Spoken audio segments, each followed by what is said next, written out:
Hello बच्चों, basic mathematics के पिछले क्लास में हमने ट्रिगोनोमेट्री के बारे में पढ़ा और लास्ट में ट्रिगोनोमेट्री के ग्राफ के बारे में पढ़ा, साइन एक्स और कॉस एक्स का, है ना। मैंने साइन एक्स वाले यानी साइन थीटा वाले को बहुत अच्छे से एक्सप्लेन कर दिया था डिटेल में कि जैसे अगर आपको साइन 210 का 270 का 240 की अगर वैल्यू निकालनी है तो आप ग्राफ के मेथड का यूज़ करके कैसे निकाल सकते हो, यानी अगर आपको 0 से 90 तक की वैल्यू मालूम है तो आप बाकी सबका निकाल सकते हो, है ना। मैंने बता दिया था और मैंने वो n pi plus minus theta वाले फॉर्मेट से भी आपको बता दिया था कि कैसे निकालना है। आज हम लोग पढ़ेंगे लॉगरिथम के बारे में, थोड़ा सा ब्रीफ में, बहुत ब्रीफ में ही चर्चा करेंगे। लॉगरिथम वैसे थोड़ा सा बड़ा है लेकिन हम लोग ब्रीफ में चर्चा करेंगे जितना हमें काम आएगा। और उसके बाद हम लोग सबसे इंपॉर्टेंट चीज़ जिसका जरूरत बहुत ज़्यादा होता है, डिफरेंशिएशन पे चर्चा करेंगे। बहुत ही ध्यान से देखना, आज की क्लास को किसी से लेना देना कुछ नहीं है, ठीक है। बट लॉगरिथम उतना ज़्यादा टिपिकल नहीं है क्योंकि जितना बताऊंगा इजी पार्टी बताऊंगा, बस ध्यान से सुन लेना है, समझ लेना है, सॉल्व भी हो जाएगा, कुछ फॉर्मूला याद रख लेना है, मेन डिफरेंशिएशन होगा। पर पहले चलो शुरू करते हैं लॉगरिथम। आओ,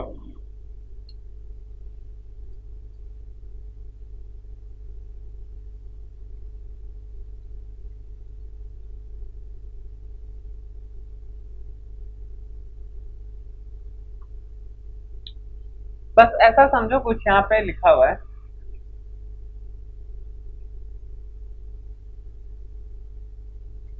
ठीक है। ये ऐसे कुछ लिखा हुआ है, हमें इसे पढ़ना है कि क्या लिखा हुआ है, ठीक है। तो हम इसे कैसे पढ़ेंगे, देखो इसे पढ़ा जाता है log ऑफ x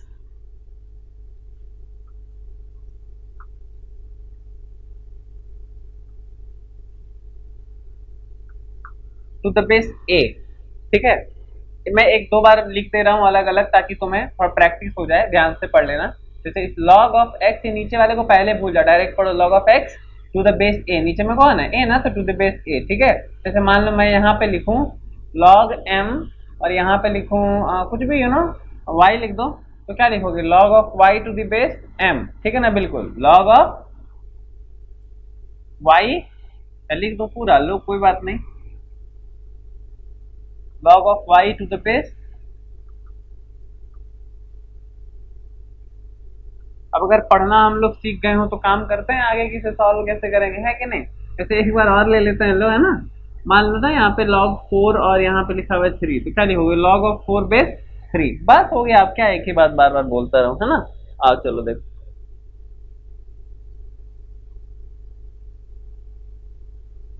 सवाल है कि अगर जितना बोला जा रहा है उतना ही फॉलो करना है, ठीक है। ज्यादा दिमाग इसमें नहीं लगाना है, फिजिक्स में जितना लगाना है लगाना, ठीक है ना। मैं वहां पे बिल्कुल गाइड करूंगा, इसमें ज्यादा नहीं लगाना, इसमें तब लगाना जब मैथ वाले टीचर पढ़ाएंगे।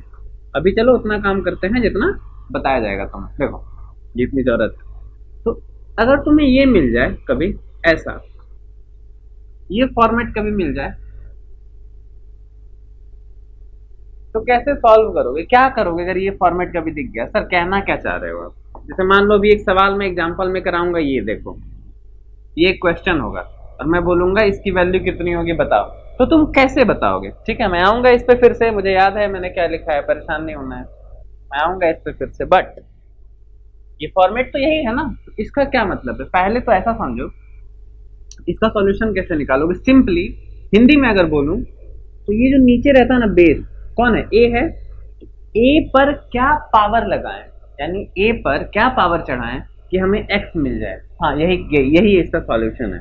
ए पर कितना पावर रखें कि मुझे एक्स मिल जाए, यही इसका मतलब है। इस पूरे का मतलब यही है कि ए पर कितना पावर लगाएं कि एक्स मिल जाए। या तुम इसे ऐसे भी कह सकते हो, व्हाट पावर, कैसे लिखो, what should be the power of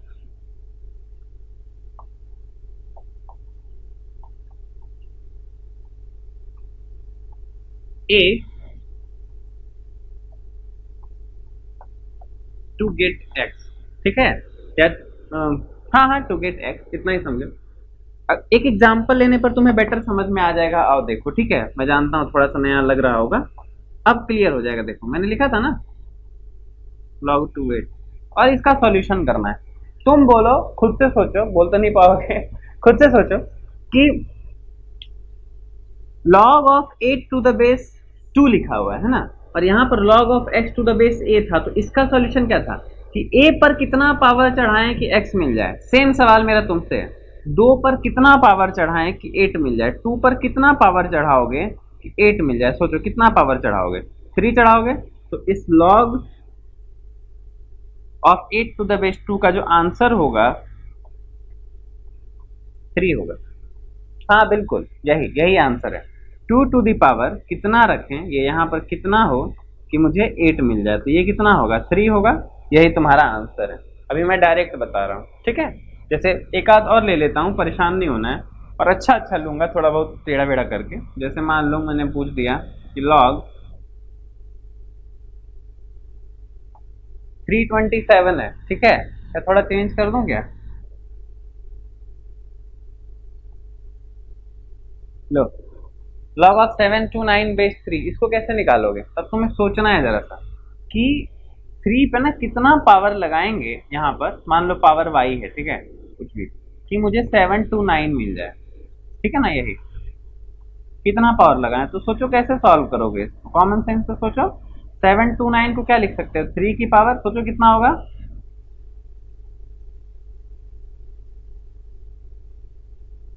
मेरे ख्याल से 3 6 6 सही है। तो इसका मतलब y इक्वल्स टू कितना हो जाएगा, 6। यस। तो अगर तुम्हें ऐसा कुछ भी मिले, चलो थोड़ा सा और इसे ना चेंज करते हैं। जैसे मान लो कि तुम्हें मिला log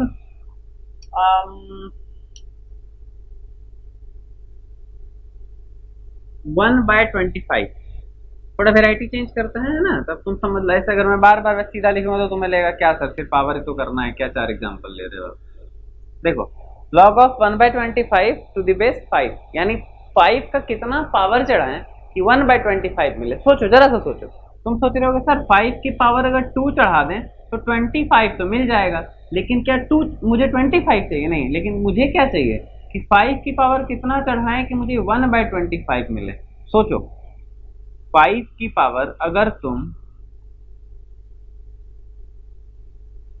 इसी को देखो यार, इसे 5 की पावर 2 लिख सकते हो, और ऊपर ले जाके क्या -2 होगा। तो क्या तुम्हारा x की वैल्यू -2 आ जाएगी। तो ये x तो बस मैंने जानबूझ के लिखा ना, यही ना मेरा आंसर होता है, यही ना आंसर होता है। तो ये रहा मेरा आंसर, यानी इसकी जो वैल्यू होगी log of 1/25 to the base 5 की कितनी हो जाएगी, x की वैल्यू -2 हो जाएगी। ये तो बस मैंने एक मेथड तुम्हें समझाने के लिए इसको फॉलो करा है। डायरेक्ट तुम आंसर बताना, ठीक है, कि इतना डायरेक्ट है ना। यहाँ पे कितना हो गया इसका 3, कुछ भी लिख सकता है ना। जैसे मान लो कि मैं ऐसा करता हूँ, कुछ और लेता हूँ एग्जाम्पल। जैसे log 1/4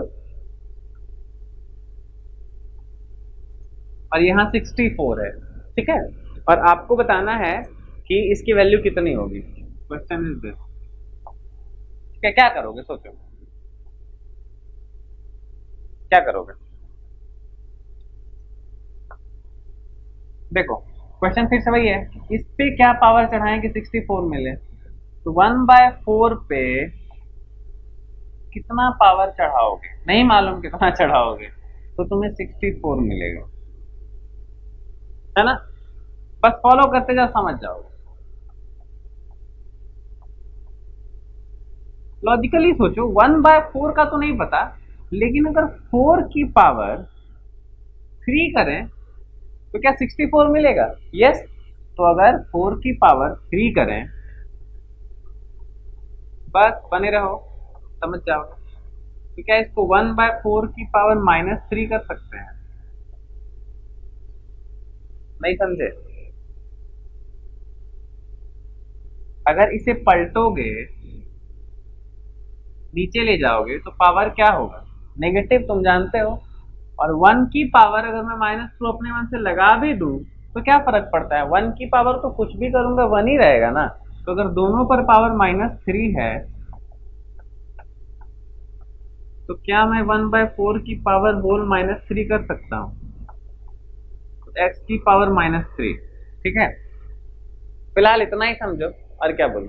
ठीक, तो सिंपल बात, इतना तुम्हें करने की जरूरत भी नहीं है। बस तुम डायरेक्ट अपने दिमाग में ये सोचो कि a की पावर क्या लगाऊं कि x मिल जाए, 2 की पावर क्या लगाऊं कि 8 मिल जाए 3 की पावर क्या लगाऊं कि 729 मिल जाए 6, 5 की पावर क्या लगाऊं कि 1/25 मिल जाए -2, है ना।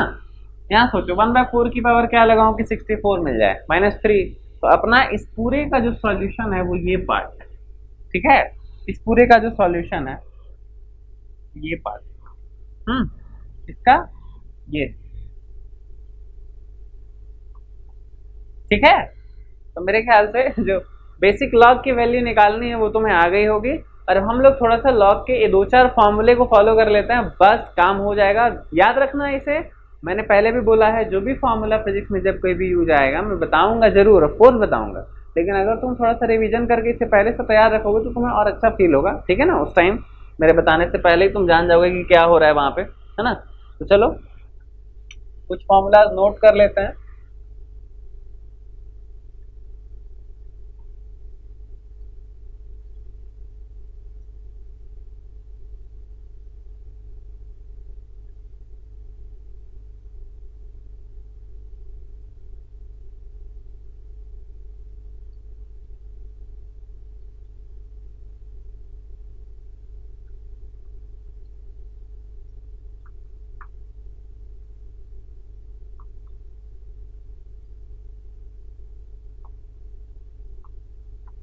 प्रॉपर्टीज ऑफ लॉग समझ लो इसे तुम, ठीक है। चलो जैसे पहला बोलूं मैं कि लॉग, यहाँ पर बेस कुछ है, ठीक है, कुछ भी हो सकता है, ए है जैसे, और यहाँ पे x इंटू वाई लिखा हुआ है। इसको कैसे लिखा जा सकता है समझो।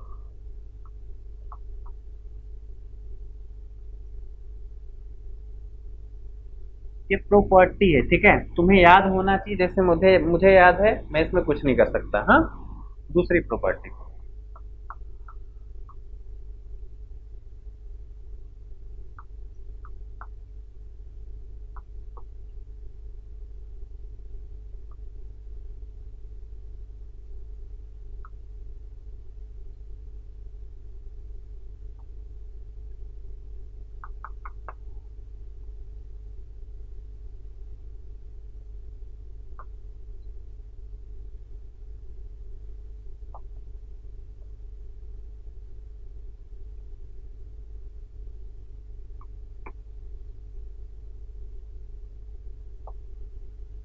जो भी बेस रहेगा, मान लो यहाँ पे कुछ भी बेस हो सकता है। एक कहने का मतलब कुछ भी, यहाँ पे 10 हो सकता है, 2 हो सकता है, ई हो सकता है, कुछ भी हो सकता है। तो जो भी रहेगा ना, जब इसको फॉर्मूला को तुम फॉलो करोगे, प्रॉपर्टी को फॉलो करोगे, तोड़ोगे उसे, तो तुम सेम बेस रखोगे, ठीक है। कभी कभी तुम्हें मतलब एक्चुअली कभी कभी क्या तुम्हें मेजर में ना, मेजर क्वेश्चंस में ऐसा log x सीधा लिखा हुआ मिलेगा, मतलब और कुछ नहीं। तुम सोचोगे सर तो बेस बोल रहे थे कि कुछ होता है नीचे, बेस तो नहीं लिखा है, एक्चुअली लिखा हुआ है यहाँ पे, हिडन होता है, ठीक है। जब सिर्फ लॉग लिखा रहा है, कुछ बेस ना लिखा रहा है, तो ऑटोमेटिक मान लेना कि बेस जो है 10 है, ठीक है। और कभी कभी तुम्हें ln लिखा हुआ मिलेगा और फिर भी फॉर्मेट सेम फॉलो होता है, तो वहां पर बेस होता है e। ये e याद रखना, ये नेवियस कांस्टेंट होता है, अपने आप में बहुत ही अच्छी चीज है। डिफरेंशिएशन वगैरह में इसका जरूर यूज होगा अच्छे से, इसको तुम याद रखो। ई की वैल्यू लगभग लगभग 2.72 होती है, ठीक है।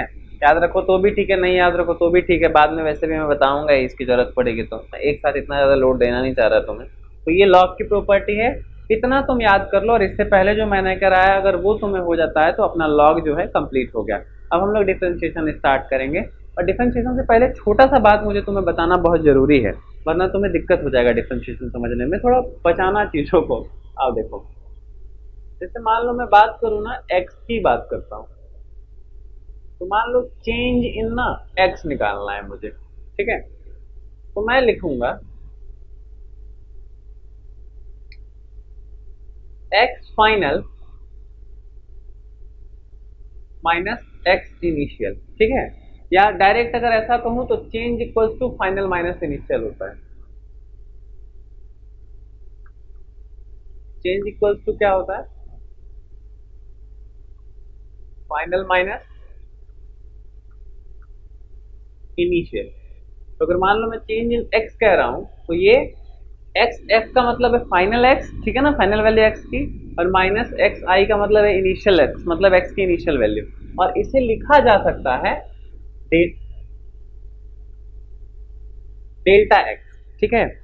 अब हालांकि मुझे तो पता है कि तुम सभी को पता होगा डेल्टा को चेंज इन पढ़ते हैं, यानी बेसिकली ये जो चेंज इन है ना, ये इतने बड़े लेटर के बजाय ना, वर्ड के बजाय ना, इसको डेल्टा लिखा जाता है। तो जब मैं चेंज इन एक्स बोलता हूँ तो ये डेल्टा अलग चीज नहीं है, ये डेल्टा एक्स पूरा एक साथ है, ठीक है ना, ये अलग नहीं है, ऐसा नहीं कि डेल्टा अलग है एक्स अलग है, ये एक ही चीज है, ये बता रहा है एक्स में चेंज को, ठीक है ना। तो ध्यान रखना, यानी अगर कभी मान लो तुम्हें delta X by delta Y मिल गया, तो वो बच्चा वाला काम नहीं कर देना कि सर डेल्टा डेल्टा कट गया एक्स बाय वाई, नहीं, डेल्टा इंटू एक्स या डेल्टा इंटू वाई कोई अलग अलग चीज नहीं है, ठीक है। ऐसा नहीं सोचना है कुछ डेल्टा एक अलग टर्म है, नहीं, डेल्टा एक्स अपने आप में एक चीज है और डेल्टा वाई अपने आप में एक चीज है, तो ये नहीं ना कट सकता। मुझे पता है, तुम्हें मालूम होगा, है ना, तुम लोग 10th में पढ़े होगे, डेल्टा इंट्रोड्यूस किया हो गया तुम्हारे मैथ्स के टीचर ने। तो डेल्टा एक्स मतलब चेंज इन एक्स, अगर नहीं भी जानते तो अब जान लो ना। सर अगर मान लो यहाँ पे एक्स की जगह वाई होता तो कुछ नहीं, y f minus y i equals to delta y लिख देते हैं यहाँ पे, बस एकदम एज सिंपल एज दैट। मान लो चेंज इन वेलोसिटी की बात होगी फिजिक्स में, तो हम लोग क्या लिखेंगे, डेल्टा वी, यस बिल्कुल एज सिंपल एज दैट, कोई बड़ा बात नहीं है, ठीक है। तो हमें चेंज निकालना हो तो हम फाइनल माइनस इनिशियल निकालते हैं, ठीक है। या तुम कह सकते हो अगर मुझे गेन निकालना है, अगर मुझे गेन निकालना है तो गेन अगर होगा तो सोचो क्या होगा, फाइनल ज्यादा होगा और इनिशियल कम होगा, तो मैं क्या करूंगा ये, और अगर मुझे लॉस निकालना होगा तो मैं इनिशियल माइनस फाइनल करूंगा, ठीक है। छोटा छोटा बात है, अब कुछ कुछ बात ध्यान सुनना है, ठीक है, एकदम ध्यान से समझना है। ये तो मैंने ऐसे बता दिया, इसकी हालांकि कोई जरूरत नहीं, क्योंकि तुम पहले से जानते हो कि अगर मुझे गेन निकालना है तो मुझे क्या करना चाहिए, लॉस निकालना है तो मुझे क्या करना चाहिए। अब मुद्दे की बात करते हैं। ये जो चेंज इन एक्स है ना, अगर तुम ध्यान से देखो, ये फाइनाइट चेंज इन एक्स है। सर मतलब समझे नहीं आप क्या कहना चाह रहे हो, कोई बात नहीं, मैंने अभी समझाने का नहीं सोचा है, थोड़ी देर में समझा रहा हूँ।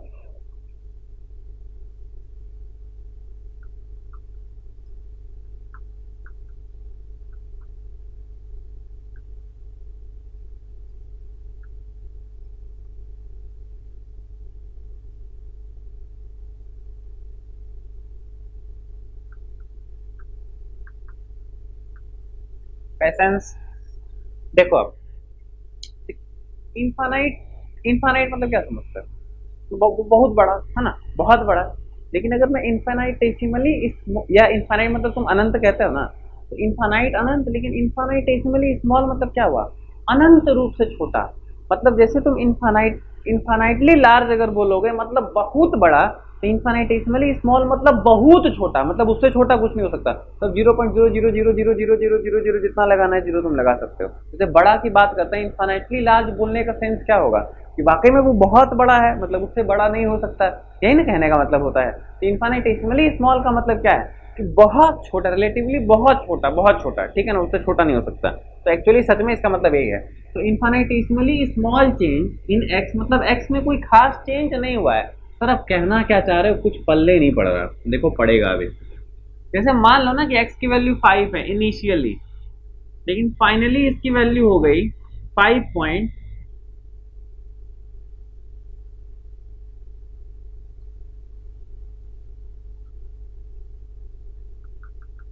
और लिखो, लिखते रहो जब तक सांस है तब तक लिखते रहो, उसके बाद 1, ठीक है। सोचो इसमें और इसमें क्या डिफरेंस है, कुछ नहीं। तुमको तो मैं 5.0000001 इतना भी लिखूंगा तो तुम बोलोगे भाई सर 5 है क्या, आप जीरो इतना दिए फालतू में, है कि नहीं, और बराबर है दोनों। लेकिन एक्चुअली में अगर सोचो ध्यान से तो क्या बराबर है, ये दोनों भी बराबर नहीं है, ये दोनों तो छोड़ दो, है कि नहीं, दोनों में कुछ डिफरेंस है ना। हाँ जो डिफरेंस है वो क्या है, इनफिनिटेसिमली स्मॉल, बहुत छोटा है। जब इतना छोटा चेंज हो, कितना छोटा, ये वाला पार्ट, ये 0.00000 इतना छोटा जब चेंज हो, इतना छोटा जब चेंज हो, तो वैसे चेंज को क्या बोलते हैं, dx। यानी अगर मुझे बोलना है कि x में ना बहुत छोटा चेंज है तो तुम क्या बोलोगे, dx। तो जो भी समझदार बंदा है वो समझ जाएगा, ये कहना चाह रहा है कि x जो है कि वैल्यू जो चेंज हो रही है वो बहुत ही स्मॉल अमाउंट से चेंज हो रही है। मान लो मैं बोलूँ कि y में चेंज है लेकिन बहुत छोटा है, तो dy। मान लो मेरे हाइट में जो है चेंज वो बहुत छोटा हुआ, इन्फाइनिटेसिमली स्मॉल, dh, ठीक है ना। मान लो कोई चीज है, ठीक है, ध्यान सुनना जो बता रहा हूँ। हाँ, ये हो सकता है, ऐसा कैसा नहीं पॉसिबल, बिल्कुल पॉसिबल। सोचो कि तुम्हारे पास ना एक पतला वायर है, बहुत पतला, मतलब बहुत पतला। तुमने कभी देखा होगा फैन वैन में जो कॉइल जैसा होता है, उसका वायर कभी देखते हो कितना पतला होता है। तो जो गर्मी का दिन है, ठीक है, तो वो तार फैला कि नहीं फैला, हल्का, वो जो बहुत पतला होता है, जिसको तुम एकदम क्या बोले, तुम चाहो तो उसको पता नहीं तोड़ पाओगे नहीं, शायद तोड़ भी सकते हो, काफी पतला होता है, तुमने देखा होगा, बिल्कुल देखा होगा, कॉइल कॉपर का होता है। तो वो उतना पतला जो तार होता है, सोचो तुमने पढ़ा होगा ना 10th क्लास में, 9th क्लास में पढ़ा होगा कि जो गर्मी के समय में जो है ना वो मतलब जो एक्सपेंशन होता है हीट के कारण, टेम्परेचर ज़्यादा होने के कारण, रेलवे का जो ट्रैक होता है उसके बीच में कुछ कुछ स्पेस छोड़ दिया जाता है। क्यों छोड़ा जाता है, तो तुमको तुम्हारे टीचर ने पढ़ाया होगा कि वो गर्मी में एक्सपेंशन होता है, तो वो ब्लैंक स्पेस इसीलिए दिया जाता है ताकि वो एक्सपेंड होकर के उसको फिल कर दे गर्मी में। और जब ठंडी आएगी, जब टेम्परेचर कम होगा, तो ऑटोमेटिकली सिकुड़ जाएगा, है ना, वो कॉन्ट्रैक्ट हो जाएगा। अगर स्पेस नहीं छोड़ेंगे तो फिर क्या होगा, उसको एक्सपेंशन के बाद उसको जगह चाहिए, तो वो इधर उधर हो जाएगा ट्रैक, तो फिर सही नहीं रहेगा, सेफ नहीं रहेगा, इसलिए वो स्पेस छोड़ा जाता है। माई पॉइंट इज कि जो पतला वाला वायर के बारे में बात कर रहा हूँ, सोचो वो उतना पतला होने के बावजूद जब टेम्परेचर बढ़ेगा, अगर मान लो एटमॉस्फेयर का कहीं का उसका खुद का टेम्परेचर कैसे भी अगर बढ़ेगा, तो सोचो वो लेंथ तो एक्सपेंड करेगा, साथ ही साथ विड्थ भी एक्सपेंड करेगा, लेकिन वो इतना पतला है कि तुम मेजर भी नहीं कर पाओगे प्रैक्टिकली। अगर तुम चाहोगे तो बिना लैब में जाए और कुछ भयानक इंस्ट्रूमेंट लिए, तो तुम मतलब बिना ड्रामा के तुम मेजर भी नहीं कर सकते कि उसकी थिकनेस कितनी है, तुम सिर्फ लेंथ मेजर कर सकते हो कि स्केल से। तो सोचो कि उसमें जो एक्सपेंशन होगा तुमको पता चलेगा कितना हुआ है, बिल्कुल नहीं पता चलेगा। क्या पता चलेगा, गर्म भी होगा तो क्या पता चलेगा कितना एक्सपेंशन हुआ है।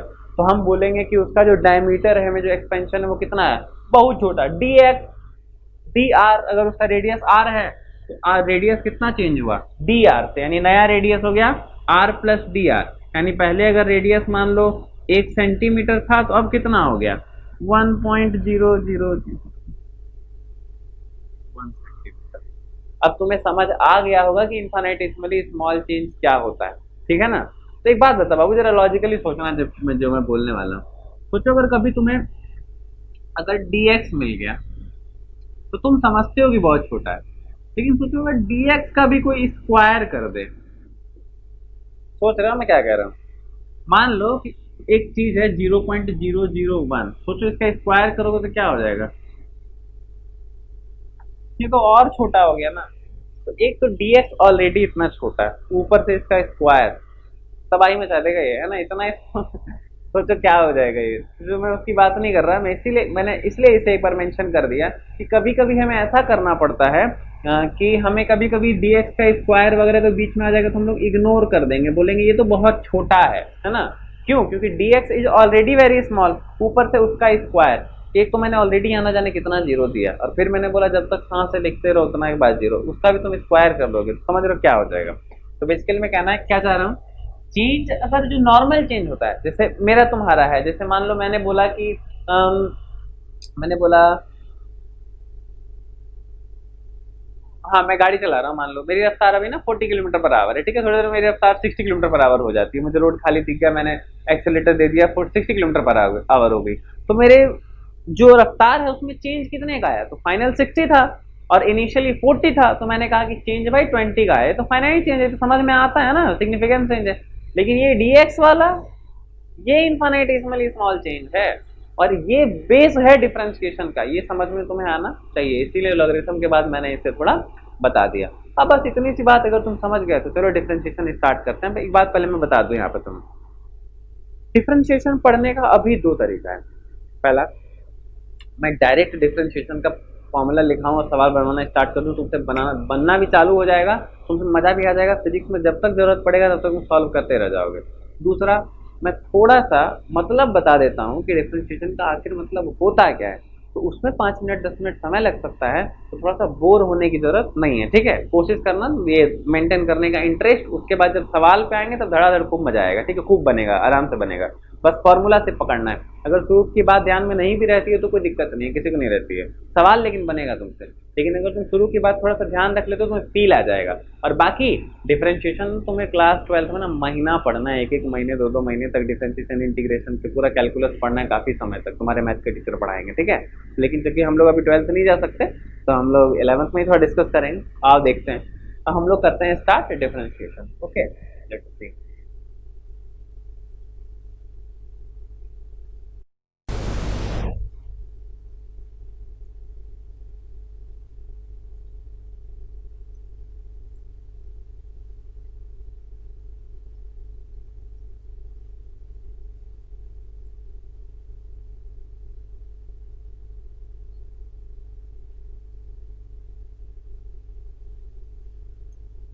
आओ देखो,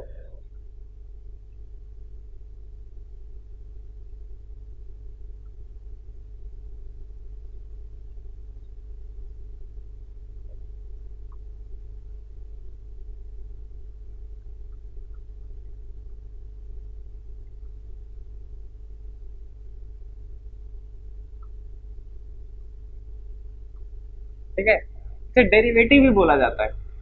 नाम से परेशान नहीं होना है, ठीक है, क्योंकि बाबू तुम क्लास चेंज किए हो, ठीक है ना। तो अब जो है तुम्हें, जब क्लास चेंज किए हो तो तुम्हें फेस करना पड़ेगा ना बहुत सारा नया चीज।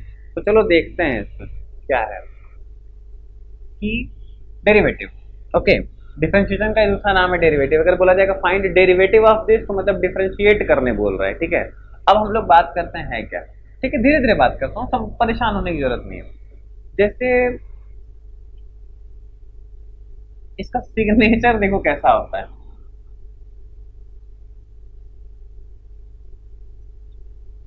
D y by D x. जब कभी भी ऐसा नजर तुम्हें आएगा ना तो तुम समझ जाओगे कि डिफरेंशिएशन हो रहा है।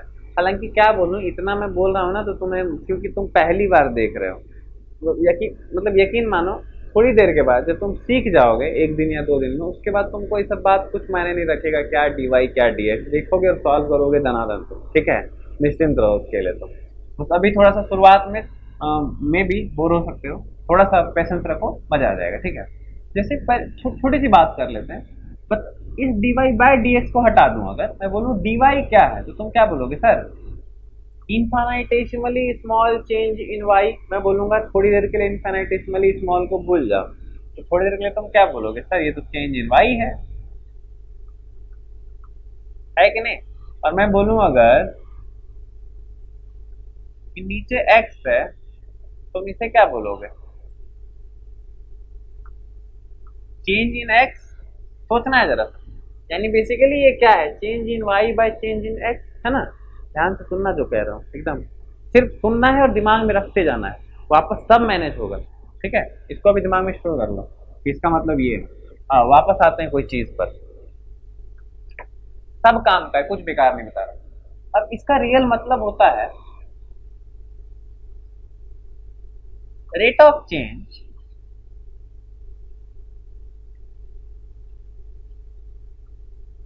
in one quantity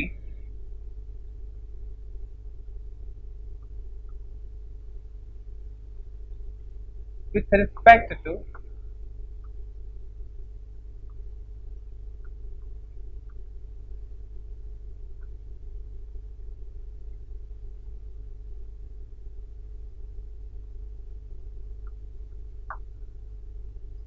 another quantity, rate of change in one quantity with respect to another quantity। yes, बिल्कुल सही सुन रहे हो तुम। ये रेट का मतलब क्या होता है तुम जानते हो ना, जब किसी एक चीज में दूसरे के रिस्पेक्ट में चेंज हो रहा है तो दोनों के चेंज का रेशियो उसका रेट कहलाता है। उतना अगर नहीं समझना चाहते तो सिंपली रेट का मतलब ये समझ लो, यहाँ से change in one quantity with respect to another quantity. Sir मुझे अभी भी आपकी बात समझ नहीं आई, कोई बात नहीं, जैसा मैंने कहा है बिना पूरा समझाए मैं रुकूंगा नहीं, तुम बस पेशेंस रखो, और अगर आ रही है तो अच्छी बात है। और देखो, जैसे मान लो मैं बोलूँ एरिया है, ठीक है, स्क्वायर है, एक स्क्वायर है जिसका साइड एल है, ठीक है, कोई स्क्वायर है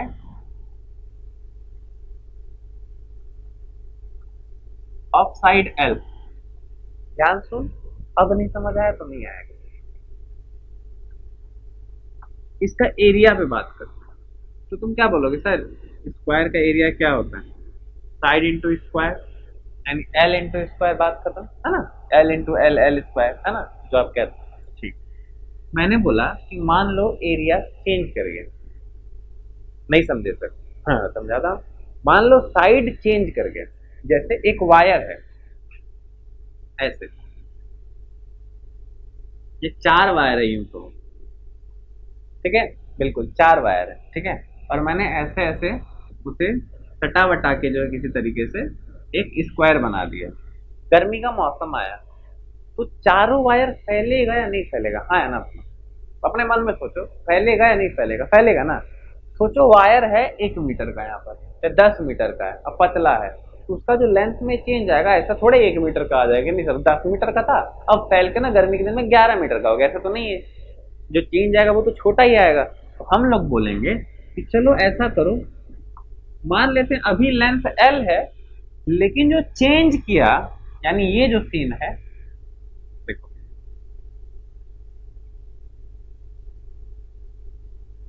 जो चेंज किया वो डीएल किया। कितना किया? डीएल, ठीक है। तो सोचो ये वाला अगर डीएल किया तो सब डीएल करेगा ना, है कि नहीं? तो बेसिकली सोचो ये वाला भी करेगा, ये जैसे किया तो ये भी करेगा, ये किया तो ये भी करेगा, तो बेसिकली क्या हो जाएगा? सोचो जरा, सोचो।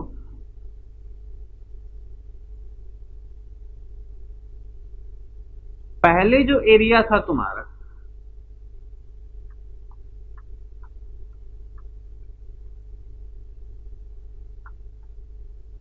पहले तुम्हारा ये एरिया था, है कि नहीं? अब जो तुम्हारा एरिया है,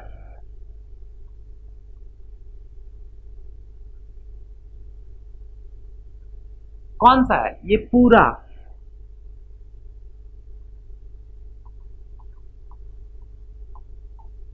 हाँ या ना? सोचो। अब तो ये एरिया पूरा हो गया ना, मैंने इसे क्यों नहीं थोड़ा पूरा कलर किया ब्लू से, बताता हूँ, समझ आएगा। मुझे ये भी तो बताता है ना, बताना है ना कि एरिया कितना बढ़ गया, एरिया कितना चेंज हुआ। तो ये वाला जो पार्ट है पूरा शेडेड, ये ब्लू वाला, ये चेंज इन एरिया को दिखा रहा है कि भैया शुरू में इतना, बाद में टोटल इतना, तो चेंज कितने का हो गया? इतने का, है कि नहीं? ध्यान सुनना। तो मैं अगर ये भी तो कह सकता हूँ कि ये एरिया जो है इनिशियल एरिया है, area initial equals to l square, तो मना भी नहीं कर सकते। हाँ सर सही कह रहे हो आप। मैं बोलूं final area,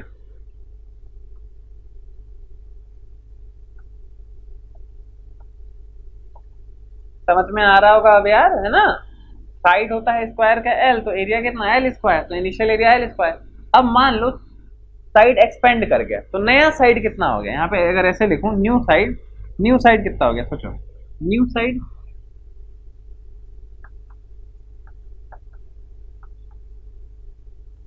L plus d L आया ना। सोच, अब तो तू मान रहा है ना कि साइड में कुछ चेंज आया, तो सोच साइड में चेंज आया तो ही एरिया में चेंज आया ना। अगर साइड में चेंज नहीं आता तो एरिया में चेंज नहीं आता, यानी तू कह सकता है कि जो एरिया में चेंज आ रहा है, चेंज इन वन क्वांटिटी, वो किसके रिस्पेक्ट में आ रहा है? विथ रिस्पेक्ट टू लेंथ, यानी with respect to another quantity. सुनते जाओ, रिलेट करके सब सिखा दूंगा। तो final area a s equals to कितना हो गया? एल प्लस डी एल का स्क्वायर, हाँ या ना? मैं पूछता हूं एरिया में चेंज,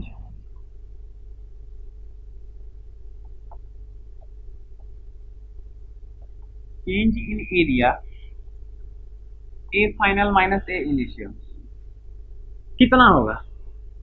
क्या मैं चेंज को डी ए लिख सकता हूं? तुम बोलोगे सर वो तो बहुत स्मॉल चेंज के लिए लिखते हैं ना, तो बिल्कुल सही। साइड जो है वो इतना थोड़े बढ़ गया है। मैंने बोला अगर 10 मीटर का मान लो वायर है तो 1 मीटर 11 थोड़े हो जाएगा जो सिग्निफिकेंट चेंज हो जाएगा। अगर 10 मीटर का मान लो लेंथ है तो 10.1 बढ़ेगा, है ना, 1 सेंटीमीटर बढ़ सकता है। और कितना, तो 10 मीटर सोच के देख कितना बड़ा होता है, सोचना 10 मीटर कितना होता है, मतलब काफी बड़ा हो जाएगा 10 मीटर, उसमें 1 सेंटीमीटर बढ़े घटे कुछ पता नहीं चलेगा। तुम कहीं पर मान लो जाते हो वायरिंग के लिए, वायर खरीदने जाते हो, 10 मीटर का मान लो खरीद रहे हो, तो क्या वो 1 सेंटीमीटर नहीं देगा तुमको? अगर तुम बोलोगे, या मान लो उससे वो 1 सेंटीमीटर ज्यादा नहीं दे सकता है तुम्हें, बिल्कुल दे देगा, मिस्टेक भी हो सकता है 1 सेंटीमीटर का। माई पॉइंट इज कि 10 मीटर के कंपैरिजन में 1 सेंटीमीटर बहुत छोटा है ना, बहुत छोटा है वाकई में। तो हम लोग बोल सकते हैं कि डीएल है ना। सोच, 1 सेंटीमीटर 10 मीटर में कितना हो गया, 1000 सेंटीमीटर, 1 मीटर में 100 होगा, 1000 के कंपैरिजन में एक तो छोटा ही है ना, है कि नहीं? मान लो तो 1000 रुपए का सामान खरीद रहा है, तो 1 रुपया ज्यादा कम कुछ फर्क पड़ता है क्या? माई पॉइंट इज कि एक मतलब उतना छोटा अगर चेंज होगा लेंथ में, तो एरिया में कोई इतना खास बड़ा चेंज होने वाला नहीं है। तो हम उस स्मॉल चेंज के लिए इसको डीए नाम दे रहे हैं। तो सोच डीए की वैल्यू कितनी हो जाएगी, सोच इस डीए की वैल्यू, फाइनल माइनस इनिशियल, तो फाइनल क्या है, ए प्लस बी का होल स्क्वायर, तो A square plus B square plus 2ab, हाँ या ना, बिल्कुल। और माइनस इनिशियल एरिया कितना है, एल स्क्वायर। अगर तुम ध्यान से देखो, एल स्क्वायर कटेगा, चेंज इन एरिया कितना आया,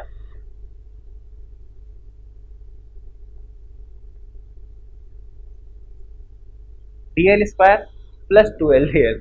अब एक बात बताऊं, तो इस चीज को बताने का दो तरीका है यहाँ पे।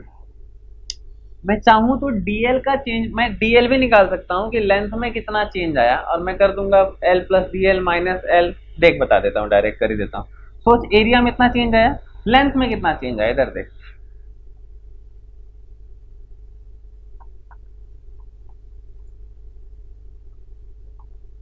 चेंज इन लेंथ क्या हो गया, देख क्या लिख सकते हो, final length minus initial length. तुम भी जानते हो, मैं भी जानता हूं, फाइनल लेंथ क्या है actually, L plus DL minus initial length L, ये खत्म हुआ। तो सोचो चेंज इन लेंथ क्या आया, डीएल, और चेंज इन एरिया कितना आया, डीए। अगर मैं तुमसे पूछूं कि बेटा मुझे डीए बाय डीएल बताओ, सर मुझे मतलब नहीं समझ आया, कोशिश करो इस वाले का मतलब अभी ना समझे, सीधा तुमसे बोलूं कि डीए बाय डीएल बताओ, तो तुम क्या करोगे, सर मेरे पास डीए आया है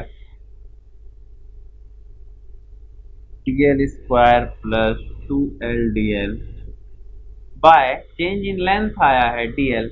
अगर तुम ध्यान से देखो तो इन दोनों में डीएल कॉमन हो जाएगा, इसमें भी है इसमें भी, और अगर दोनों में डीएल कॉमन आ गया तो कट जाएगा, तो क्या आएगा सोचो, ऊपर में डीएल प्लस 2l, है कि नहीं? अब थोड़ा सा लॉजिकली सोचना है,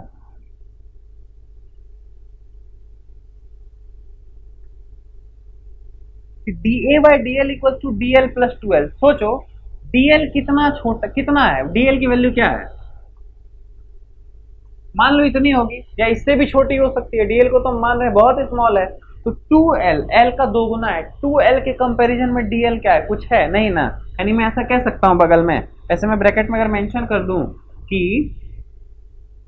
2l is much much greater than dl, तो क्या मैं dl को इग्नोर कर सकता हूं? अगर मैं कर सकता हूं तो बताओ तुम कि dA बाय dl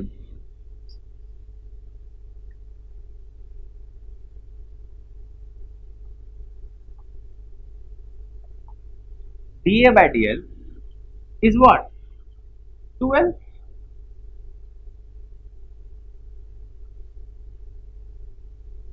फिजिक्स में समझने के लिए इसका कोई मतलब नहीं था, देखो समझ लो। तुम्हें मैंने क्या निकालने सिखाया, डीए बाई डीएल, है ना, dA by dl equal to 2l। ये क्यों निकाले सर, क्या बताया, मुझे नहीं पता पड़ रहा है, मैं पता पढ़ा रहा हूँ। ये डीए क्या है, चेंज इन एरिया, है कि नहीं, ध्यान से देख, ये डीए क्या है, चेंज इन एरिया, यानी change in one quantity with respect to another quantity. ये अनदर क्वांटिटी कौन है, लेंथ, है कि नहीं? यानी लेंथ अगर चेंज हो रहा है तो एरिया चेंज हो रहा है, मानते हो कि नहीं, मानते हो ना? इसका मतलब एरिया किस पे डिपेंड कर रहा है, लेंथ पे डिपेंड कर रहा है, बिल्कुल कर रहा है, तुम जानते हो। तो ए इक्वल टू एल स्क्वायर, यानी एरिया एल का फंक्शन है। तो जब कभी भी एरिया चेंज करेगा, किसके रिस्पेक्ट में करेगा, एल के रिस्पेक्ट में, यानी इसका चेंज इसके रिस्पेक्ट में निकालोगे। तो जब कभी भी ऐसा कोई चीज होता है कि मान लो y इक्वल्स टू 3x² है, तुम्हें निकालना है y का चेंज x के रिस्पेक्ट में, तो तुम क्या करोगे, dy/dx। तुम्हें एरिया में चेंज निकालना है लेंथ के रिस्पेक्ट में, तुम क्या रखोगे, dA/dl। तुम्हें मान लो z का z इक्वल्स टू दिया हुआ है 2y², तुम्हें z का चेंज निकालना है y के रिस्पेक्ट में, क्या करोगे, dz/dy, है ना। कुछ भी मतलब मान लो तुम जो कह सकते हो, मान लो सर मेरे को एरिया निकालना है सर्कल का, तो एरिया इक्वल्स टू क्या हो गया, πr²।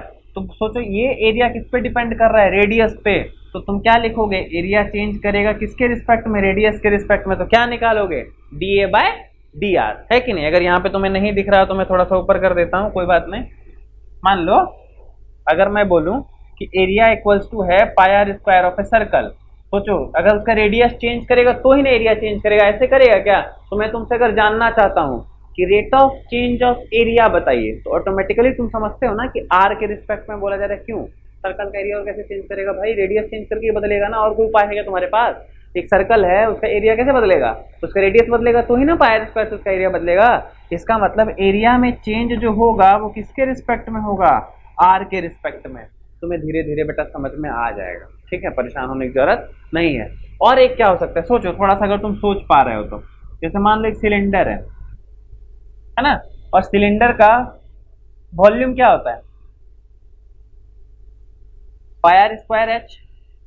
मैं मान के चल रहा हूं कि तुम्हें आता है ना, πr²h। किसी ने बोला सर मैं रेडियस कांस्टेंट कर दूंगा लेकिन हाइट बढ़ाऊंगा।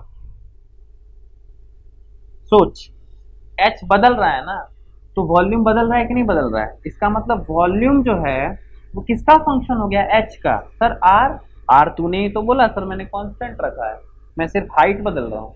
तो सोच r कांस्टेंट हुआ तो v किस पे डिपेंड किया, h पे। इसका मतलब यहाँ पर वॉल्यूम जो है किसके रिस्पेक्ट में चेंज कर रहा है, h के रिस्पेक्ट में। सोच कोई बोलता सर मैं जो है हाइट कांस्टेंट रखूंगा, रेडियस चेंज करूंगा, तो यहाँ पे h की जगह क्या होता, r होता। यानी किसी भी एक क्वांटिटी अगर दूसरे क्वांटिटी के रिस्पेक्ट में चेंज हो रही है, तो हम बेसिकली उससे क्या बोलेंगे, rate of change in one quantity with respect to another quantity. यानी उसका अगर रेट मुझे निकालना है तो मैं इस फॉर्मेट को फॉलो करूंगा, dy/dx, dA/dl और dv/dx। तो सर क्या मुझे हमेशा निकालने के लिए इतना करना पड़ेगा, बिल्कुल नहीं। यही तो बात है, यही तो बात है कि ये जो मैंने कराया अगर तुम्हें याद रह भी जाता है तो ठीक है, नहीं भी रहता है तो कोई दिक्कत नहीं है। ये बस शुरुआत में थोड़ा सा एक आइडिया देने के लिए चेंज का इसे बता दिया जाता है। मेरा मन किया मैंने बता दिया, नहीं बता तो कोई दिक्कत नहीं था। मैंने बोला था मैं डायरेक्ट सवाल भी बनवा सकता हूँ तुमसे, तो चलो अब समय है सवाल बनाने का। तो चलो ये सब पहले तो नॉनसेंस है ना, ये मैंने समझाने के लिए बस बताया है, अगर तुम समझ गए हो तो ये उसका नहीं पार्ट नहीं है, बस मैंने ऐसे बताया है, बता दिया।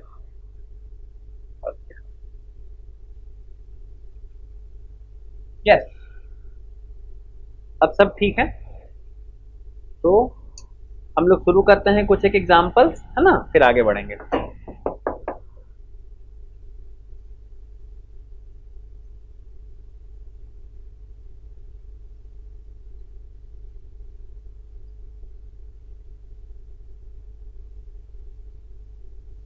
सब समझ में आ जाएगा, परेशान मत हो। जैसे फॉर्मूला भी बताऊंगा ना यूज करने, तुम समझ जाओगे। तो बेसिकली अब जो अपने को इसमें भेंट होने वाला है, अब अभी तक अपने को समझ में आ गया है, जो फॉर्मेट होगा, जो सिग्नेचर होगा वो इस टाइप का होगा, dy/dx, dz/dy, कुछ इसी टाइप का, d something bye d something, है ना। मान लो कि तुम भी नहीं जानते हो, हम भी नहीं जानते, थोड़ी देर के लिए पहली बार पढ़ रहे हैं, सर मुझे तो इसे पढ़ना भी नहीं आता, क्या पढ़ूं मैं इससे। तो देखो इसे पढ़ने का तरीका, या तो तुम कह सकते हो dy/dx, या तुम कह सकते हो differentiation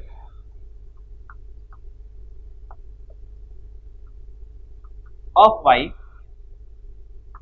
with respect to x, या तुम कह सकते हो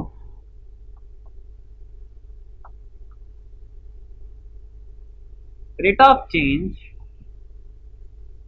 इन y with respect to x.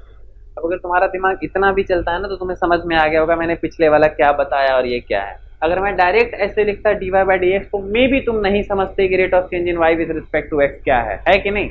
लेकिन अब तो तुम समझते हो ना कि अगर यहाँ पर dy बाई डी एक्स लिखा है मतलब y जो है किसके रिस्पेक्ट में चेंज कर रहा है, x के रिस्पेक्ट में, यानी x बदलेगा तो y बदलेगा। जैसे a equals to l square था, कोई बात नहीं 10th 11th में आया हो ना, कोई बात नहीं सीख जाओ। a equals to l square है, सोच एरिया किस पे डिपेंड कर रहा है, सोच सोच एल पे डिपेंड कर रहा है ना, सोच अगर एल चेंज नहीं करता तो क्या ये ए चेंज करता, यानी एरिया एल पे डिपेंड कर रहा है ना। तो सोच अगर एरिया में चेंज आएगा तो तभी ना आएगा जब लेंथ चेंज हुआ होगा। तो with respect to length l change जितना चेंज किया उतना डिवाइड करो, वही पॉइंट है। लेकिन अब बार बार हम उतना नहीं कर सकते है कि नहीं।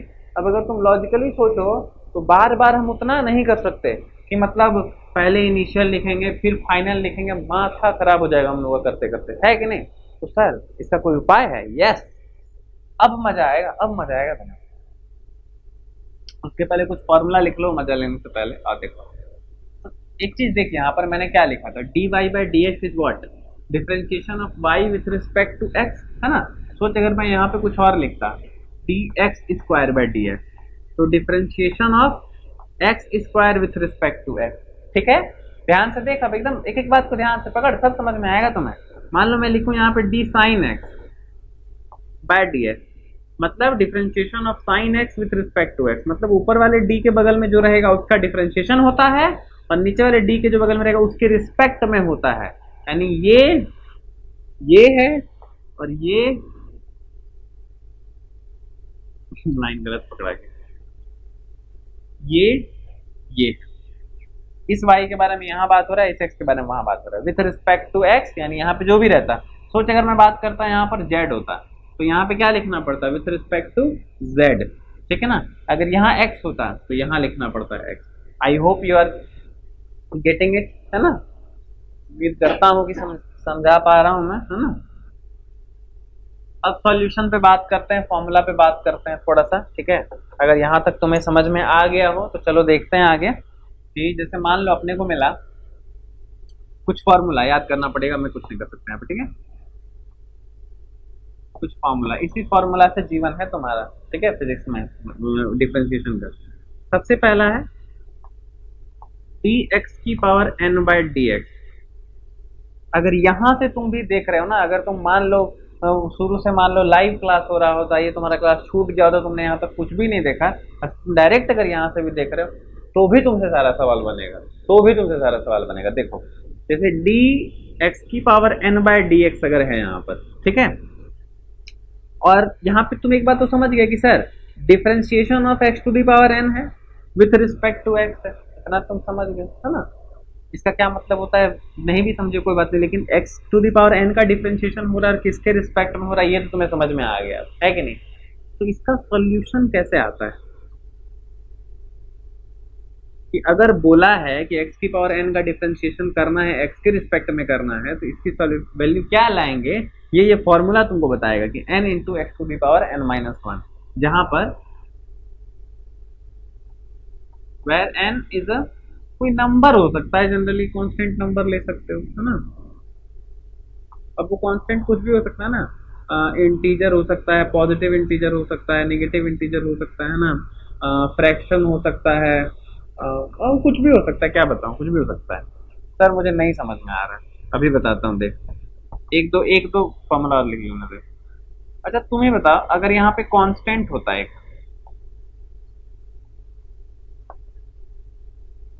कांस्टेंट होता, कांस्टेंट मतलब कुछ भी जो तुम कहो, मान लो कांस्टेंट मतलब कुछ भी, 5, तो इसका वैल्यू क्या होता है, d5 बाई डी एक्स की वैल्यू क्या होती, सोचो खुद से सोचो, d5 बाई डी एक्स की वैल्यू क्या होती, 5 को छोड़ो, कोई भी कांस्टेंट होता उसका डिफरेंशिएशन क्या होता, 0। सर ये कैसे, तो आप जानते हो, आप बता दिए, मैं कैसे जानूंगा, अभी बताता हूँ। देख याद का डिफरेंशिएशन का मतलब क्या होता है, rate of change in y with respect to x। तो सोच अगर यहाँ पर कांस्टेंट है y की जगह, तो कांस्टेंट मतलब ही क्या होता है कि वो चेंज नहीं कर रहा है, उसकी वैल्यू फिक्स है। तो सोच जो चेंज ही नहीं कर रहा उसका रेट ऑफ चेंज क्या होगा? ये चेंज ही नहीं कर रहा, मेरी वैल्यू 5 है, तो सोच 5 में कितना चेंज। अब अभी भी 5 है, बाद में भी 5 है, तो अगर 5 ही है तो चेंज कितने का? जीरो, कोई चेंज नहीं हो रहा।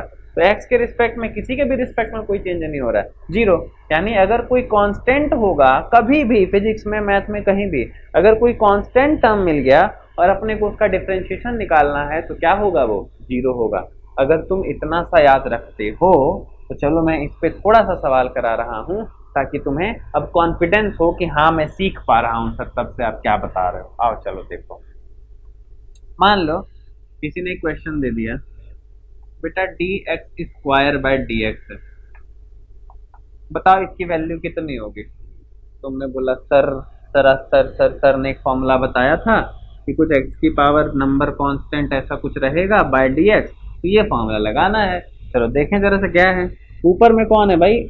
एन है, तो सॉल्यूशन में क्या है? वही एन पहले आ जाएगा और into x to the power n से एक घट जाएगा पावर। तो चलो करते हैं ऐसा, ये 2 पहले आ गया और एक्स टू द पावर जो भी है उससे एक माइनस हो गया, तो 2 इंटू एक्स 1, यानी बेसिकली 2x। हाँ या ना?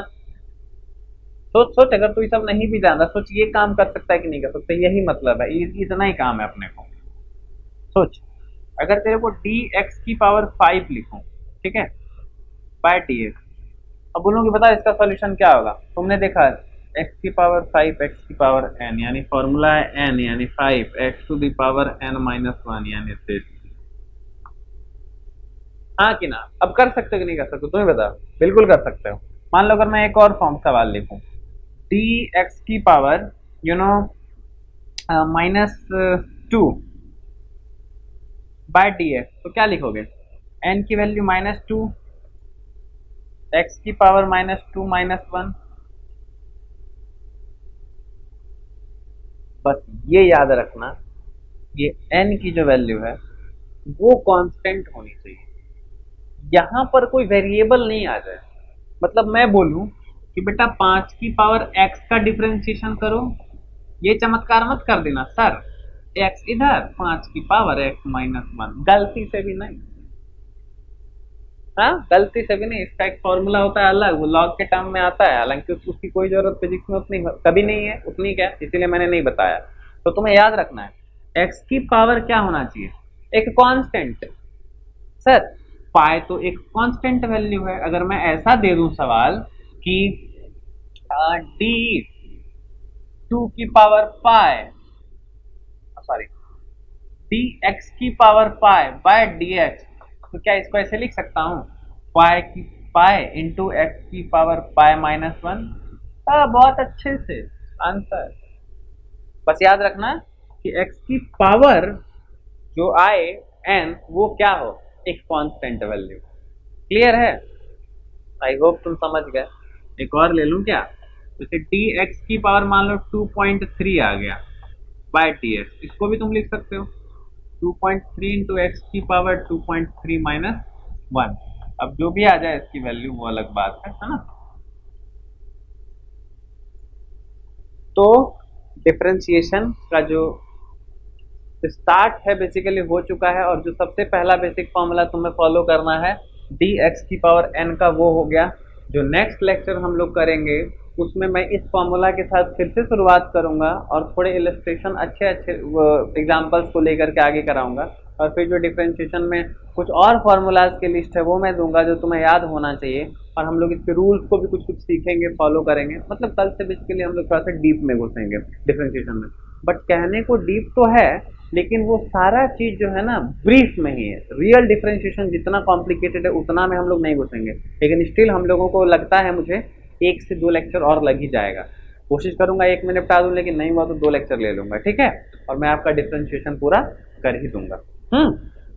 तो मिलते हैं आपसे नेक्स्ट लेक्चर में। Till then see you, take care, bye.